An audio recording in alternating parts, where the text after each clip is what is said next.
Hey all, this is Reddit Tosker. The Monster Hunter Wilds beta has come and gone. I will have a lengthier video talking about it soon. There's a lot about it to discuss. But before that, I need to exercise the demons in my brain, and by that I mean I need to complain extensively about the longsword. For context, I am a longsword main. I use longsword almost exclusively, and I do not like many of the things it has in Monster Hunter Wilds. The synopsis of this video is basically this. Regardless of what the naysayers have to say about the longsword, in Monster Hunter World at least, it was a thoughtful weapon. It was very strong, but it also had pain points to its moveset. It had places in its rotation where it was very vulnerable, and if you chose to do certain moves at certain times, your vulnerabilities would have been exposed and you would have taken damage. These pain points elicited decision-making that separated an okay longsword player from a good one. The longsword's gimmick is that it always has to be vulnerable to be safe. Its counters don't activate on the fly. You can't do them from neutral. You have to be already attacking to activate any of its other counters. Since you're always in motion, always going through your moveset, you will be threading the needle, exposing the vulnerable parts of your moveset in situations where you think you're safe, and trying to extend the safe parts of your moveset in situations you think you're in danger.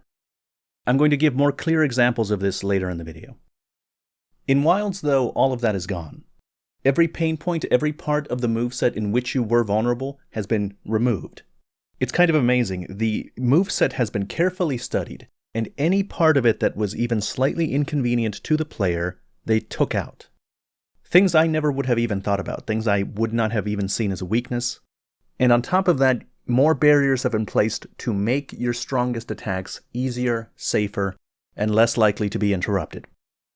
I think these are abysmal changes that damage many of the things I like about this weapon. However, I have not lost hope. A lot of these are easily fixed.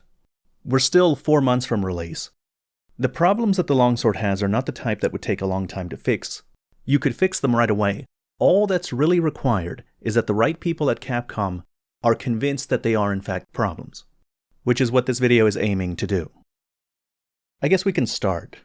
We'll need to begin with some longsword philosophy, which means talking about Foresight Slash and what it does to the weapon. Foresight Slash is the easiest counter that the longsword has. As long as you have a little bit of spirit gauge, you can Foresight Slash, and if you would have gotten hit, you'll negate the attack, slash at the enemy. If the slash connects, you'll have full spirit gauge, and be able to go into a spirit round slash, which always increases your spirit level. The Foresight Slash is very easy to do, it has generous iframes, it activates quickly. You don't have to go into a round slash afterwards. You could instead do a circle attack at the monster, and then Foresight Slash again if the monster is doing continuous attacks. You don't even have to complete the whole Foresight Slash. If you think that going through with the counter will get you hit, you can special sheath at the back end of the dodge, or you can angle the Foresight Slash away from the monster, or towards the monster but in a different direction away from where you think he's going to attack. It's easy, fast, and safe. And because it's easy, fast, and safe, you're safe so long as you're able to do it. And most of your attacks in Spirit Combo are short enough that you can do it, even if the monster is in the middle of an attack. In Monster Hunter World, there are 2 exceptions. They are both at the end of the Spirit Combo. Spirit Blade 3 and Spirit Round Slash. Spirit Blade 3 is the slowest part of the Spirit Combo, and like I mentioned earlier, you can't Foresight Slash until the move is done. Meaning that if you start Spirit Blade 3, you need to make sure that the monster isn't going to hit you in the time it takes to finish. Spirit Round Slash, on the other hand, is pretty fast, but you can't Foresight after it. In fact, you can't do any normal attack after it. The hunter will completely put the sword away, and it'll be a moment before he can do an overhead swing or a Spirit Slash. Your best option after a round slash is usually to go into Special Sheath. Special Sheath lets you be in a counterable state. You can use EI Spirit Slash if a monster was going to hit you, and if a monster isn't going to hit you, you can use the regular EI Slash. But doing the whole round slash and then going into Special Sheath still takes some time. It's not as fast and free as doing a Foresight Slash. There are situations where you may not even want to go into Special Sheath after a round slash, and instead want to allow the hunter to sheath the weapon and then run or dodge out of the way. Though it's highly unoptimal, it's better than getting hit. What I'm saying is that the Spirit Blade 3 and Round Slash, the end of the Spirit combo, are your most vulnerable states where you have the least easy access to Foresight Slash. Which means that there are many, many situations in which you may want to delay going into Spirit Blade 3. There are times when you will be in the middle of a Spirit Blade 1 or 2, and you're not sure if it's safe to attack or not. You want to be in a counterable state if he does attack, but you don't want to lose your place in the Spirit combo because he might not. So there were a couple of things that you could do to give yourself that extra time. The first was that you could interweave normal circle attacks into the Spirit combo.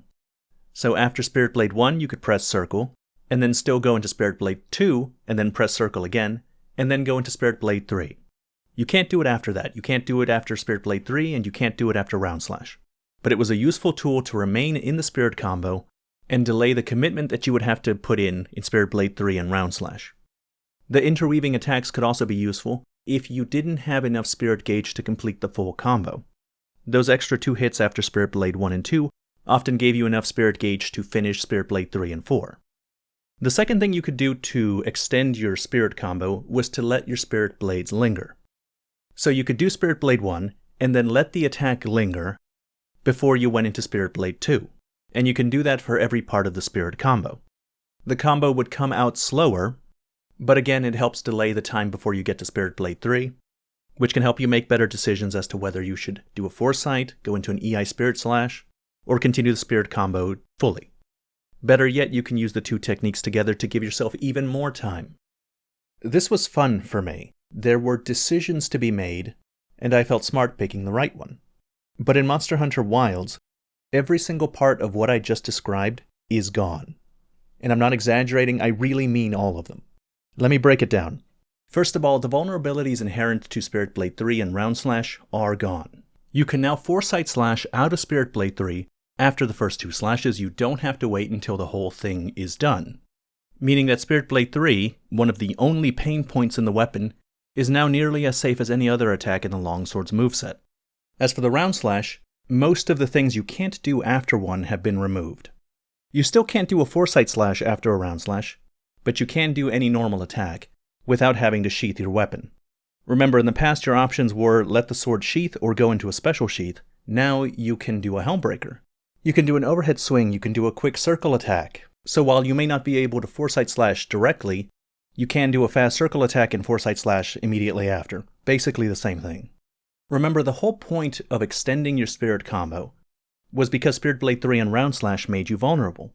They put you in a situation where you couldn't easily Foresight Slash. And now that's no longer the case. But that's not the end of it, they made more changes. There was one other reason to extend the combo, and that was if you didn't have enough Spirit Gauge to finish the combo. That's also no longer a concern because now we have Spirit Charge. Spirit Charge will let you hold down the Spirit button, you'll do Spirit Blade 1, and then your Hunter will go into a stance, charging up his Spirit Blade. The longer you hold it down, the higher in the Spirit combo your next attack will be, and if you hold it down for long enough, you'll just do the Round Slash. You'll also gain Spirit Gauge while you're doing it. However, if you just let it go right away, it'll go into the next Spirit combo that follows. And you can go into Spirit Charge at any point, even if you are in the middle of a Spirit combo. So if you do it after a Spirit Blade 2, and then let it go right away, it'll just do a Spirit Blade 3. And if you do it after Spirit Blade 3 and let it go right away, it will just do a Round Slash. It's very fast. Which means that you just don't need Spirit Gauge. You can do any part of the Spirit combo at any time whenever you want, and the gauge is only there if you want to get it out just a little bit faster. Finally, they did one last thing. You can still interweave attacks to keep your place in the Spirit combo. However, now you can do them after any part of the Spirit combo, including after Spirit Blade 3. Not only that, but you now can attack more than once and keep your place in the combo. In fact, you can attack an infinite amount of times. You don't have to let your hits linger, you don't have to worry about Spirit Gauge, you don't have to do anything. You can keep your place in the combo, there's no point in which you can't Foresight Slash. You don't need Spirit Gauge to do Spirit Blade attacks, you don't need anything. All options are open to you at all times, there are no restrictions on any part of your moveset, it's all gone, finally making the longsword as brain-dead to use as its haters say it is. So far I've only talked about the Spirit combo, but the same trend exists in every part of the longsword's moveset. Another example is the Spirit Helmbreaker and Spirit Release. In Wilds, if you do a Helmbreaker while you have Spirit level 3, you will be able to follow that up with a Spirit Release, which is your strongest damaging attack. Spirit Release does a lot of damage localized around where the first hit landed. My problem is that it has hyper armor in two parts of the move. The Spirit Thrust that leads up to the Helmbreaker has hyper armor on it. The Helmbreaker while you're in the air doesn't, but you can choose to cancel out of it if you see that the monster has moved away from your Helmbreaker. And after the Helmbreaker, the Spirit Release itself also has hyper armor, making the whole move, your strongest move, your highest commitment move, very safe and relatively difficult to be interrupted. I don't understand why every part of this move seems to be so protected. This is your largest attack, your biggest damage. It should demand that you find a sufficiently large opening. The last issue I have is with the EI Spirit Slash. You see, the longsword is a beautiful, perfect weapon. Its two counters, the Foresight Slash and the EI Spirit Slash, complement each other.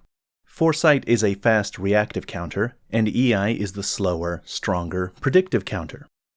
The EI Spirit Slash's biggest cost is that it takes a moment for you to get into the special Sheathe stance. Once in the stance, the hunter won't remain there. After a few seconds, he will stand back up. Special Sheath too late, and you won't get into the stance fast enough to counter. Special Sheath too early, and the monster won't attack you in time. The great thing about the EI counter is that you have to predict it. You can't do it at the tail end of a monster attack. Which brings us to Quick Sheath. Quick Sheath is a skill that makes you sheath your weapon faster. It also works for Special Sheath, meaning that you can counter with EI Spirit Slash more quickly. We didn't have Quick Sheath in the Wilds beta, but I'm worried about its implementation enough to mention it here. In Monster Hunter Rise, the effect it had was huge, nearly doubling Special Sheath's speed. It lets you Special Sheath so quickly that you could EI Spirit Slash reactively. You could do it in the middle of a monster attack, even fast ones. It ruined the delicate balance of the counters and made EI Spirit Slash the right choice all the time, in almost every situation. Let me show you how ridiculous it was. Notice here how I'm using it reactively, at the last possible moment. The role that was supposed to be played by Foresight Slash has been stolen. Now, let me show you how it should work. These clips are from the Monster Hunter Rise beta, where we didn't have access to Quick Sheath. Here you see me Foresight the first attack and EI Spirit Slash the second. The Special Sheath takes so long that I would not have had time to EI Spirit Slash both attacks. I could have Foresighted both attacks like I do here, but that wouldn't have put me in a position to use Helmbreaker, since you couldn't after a round slash. Foresight into Quick Sheath was the optimal choice, and it required at least 2 brain cells to rub together. Making good decisions quickly is how Longsword should play, and Quick Sheath, in my opinion, damages that ideal. I've complained a lot in this video, but in this last section I would like to talk about how Capcom can fix my favorite weapon. Nothing I'm proposing would be difficult to implement, it's all just turning some things off or changing parameters. For Quick Sheath, either make it not affect Special Sheath, or reduce its efficacy. At the very least, don't make it as fast as it was in Monster Hunter Rise. Everything else from Rise regarding EI Spirit Slash, however, should be kept. For the most part, they were great innovations. The ability to go into Spirit Blade 3 after a successful EI Spirit Slash, and the ability to go into a second Special Sheath are both very good. The only other thing I would suggest, and this is of a much lower priority, is to re-add the system from Monster Hunter World, where if you fail to get the EI Spirit Slash, it takes away one of your spirit levels. As it stands, the EI Spirit Slash doesn't have a real cost. Ideally, if you fail one, the cost should be that you're getting hit, but the counter only activates if the enemy would have hit you, and the move propels you forward a short distance. So typically failing one doesn't have a drawback since you wouldn't have gotten hit anyway. Foresight Slash, at least, if you mistime it, will take all of your gauge. And even if you do time it correctly, the slash part of the move needs to hit the monster for you to be able to regain your gauge and go into round slash. There is at the least some cost. EI Spirit Slash is a beefier attack with a bigger reward, and therefore should have a bigger cost for doing it badly. Now for the Helmbreaker and Spirit Release. The Hyper Armor needs to go from at least the Spirit Thrust. For the Spirit Release, I suspect that the Hyper Armor is there because all of the hits will land if the first one lands. The move takes a little bit to complete, so maybe they didn't want a monster to knock you down, because the knockdown would have left you free to move around, while all of the hits from the move are still hitting the monster. If that's the reason, then fine, but I think that the hyper armor also reduces the amount of damage you take, and that should be reduced. In this way, the move can't be interrupted, but if you do it at a bad time, you'll be stuck there taking big hits of damage, unable to do anything about it until you're done. As for being able to cancel your Helmbreaker, that should stay. I had a big problem with it when I saw it in the trailers, but now that Helmbreaker isn't your biggest source of damage, but just a move to lead you into your biggest source of damage, it's not as much of a problem. I can see why they did it. Spirit level 3 is now a limited resource, and you will eventually be forced out of it whether you do a Helmbreaker or not. So my suggestions are completely remove the hyper armor from Spirit Thrust, and keep the hyper armor during Spirit Release, but have the Hunter take near normal damage while he's doing it. I think this is only fair. You don't see the Gunlance getting hyper armor during their Wyvern Fire attacks. You don't see the Chargeblade getting hyper armor during their super amped elemental discharge. They can be punished, interrupted, and killed, and the same thing should apply to the Longsword. Now for the Spirit combo, Spirit Blade 3 needs to be changed back to how it was. You should not be able to Foresight or Special Sheath after the first 2 attacks. It is your big opening, it should remain your big vulnerability. Needless to say, you should not be able to attack infinitely between Spirit combos and then be able to go to another Spirit combo. You should be able to interlace 1 attack after Spirit Blade 1, 1 attack after Spirit Blade 2, and 1 attack after Spirit Blade 3. I think that's a good concession. It's more than we had before, and it's not ridiculous like what we have now. For your ability to do things after the Round Slash, this one I struggled a little bit with, because the way it worked before, usually the best option was to go into Quick Sheath, and from there you can do an EI Spirit Slash or a EI Slash. And that was basically always the right decision. It was very rare that you would want to do anything else. And like I said before, my ideal longsword is when you have to make intelligent choices quickly, so having Quick Sheath after a Round Slash always be the right choice is detrimental to that. So being able to attack after the Round Slash should stay, but not every attack. You should be able to go into a Helmbreaker, you should be able to do a Fade Slash, you should be able to do an Overhead Slash, but you should not be able to do a circle attack. Because the existing limitation of Round Slash is that you can't Foresight right after it. Being able to do a fast circle attack will put you in a foresightable state, which would end up removing that limitation. I think the EI Spirit Slash should remain the correct counter for that situation, and if that counter is not fast enough, then you have made a mistake. Allowing every other attack except for circle attacks forces you to choose between a defensive option and various offensive options, which I think is a good change and ideal. Finally, regarding Spirit Charge. I really don't like Spirit Charge, but I understand the reason why it's there, and I don't believe it will be removed. I'm a realistic person, so I'm not calling for its exclusion. The reason I think it's there is for this situation. Imagine that you have no Spirit Gauge. You are at Spirit level 2 and the monster has just gotten knocked down. Your options here are greatly limited. Since the monster is on the ground not attacking, you can't use any of your counters to gain Spirit levels. Going for a Helmbreaker is inadvisable since you're only at Spirit level 2. And since you don't have any Spirit Gauge, you can't just spam that on the monster's weak point. Your only option here is to do normal attacks to raise your Spirit Gauge, and then use your Spirit combo after you've gotten enough gauge, and then by that time the monster will have gotten up. Not a great play, but it's really all you could have done. And that is why I think Spirit Charge exists. If you had Spirit Charge in the same situation, you could do Spirit Charge, go straight into the Round Slash, from the Round Slash do a Helmbreaker, and successfully do a full Spirit Release before the monster gets up. The purpose to Spirit Charge, then, is to use it in situations where you know the monster's not going to be attacking you, and you don't yet have Spirit level 3 to make use of. It's a little inelegant, a solution, but it's fine. The problem I have with it is that you can use it to replace any part of the Spirit combo if you don't have any gauge.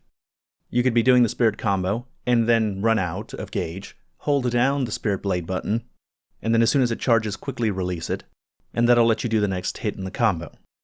I don't think this is good. I think it devalues the importance of Spirit Gauge, and it eliminates the forethought you have to give when you're interweaving attacks.